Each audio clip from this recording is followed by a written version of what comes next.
টাঙ্গাইলের কালিহাতী উপজেলার নিউ ধলেশ্বরী নদীর হাতিয়া, দাসকিয়া, বালিয়াচড়া ও আনালিয়াবাড়ি এলাকায় ব্যাপক ভাঙনের ফলে প্রায় ৪০টি বাড়ি নদীগর্ভে বিলীন হয়েছে। এছাড়া আরও অনেক বাড়িঘর আংশিকভাবে ভেঙেছে।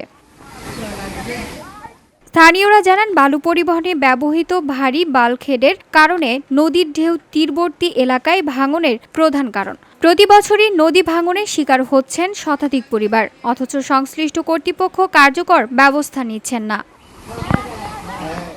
নদী ভাঙনের প্রতিবাদে স্থানীয়রা বালু পরিবহন বন্ধ করলে ক্ষুব্ধ প্রভাবশালী বালু ব্যবসায়ী হাতিয়া, দাসকিয়া ও বালিয়াচড়া গ্রামের দোকান বন্ধ করে হুমকি দিতে শুরু করেছে। ফলে ৩ গ্রামের মানুষ আতঙ্কে দিন যাপন করছে। প্রভাবশালী বালু ব্যবসায়ীদের ভয়ে আতঙ্কে দিন কাটাচ্ছে ৩ গ্রামের মানুষ।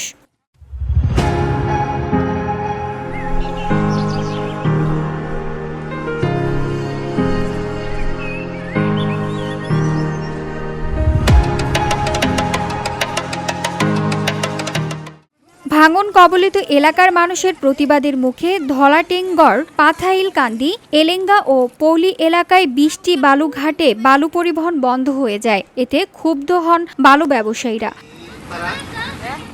কালিহাতী উপজেলার নির্বাহী অফিসার মোহাম্মদ খায়রুল ইসলাম জানিয়েছেন, বিষয়টি তার কাছে এখনো পৌঁছায়নি। অভিযোগ এলে দ্রুত আইনি ব্যবস্থা নেওয়া হবে।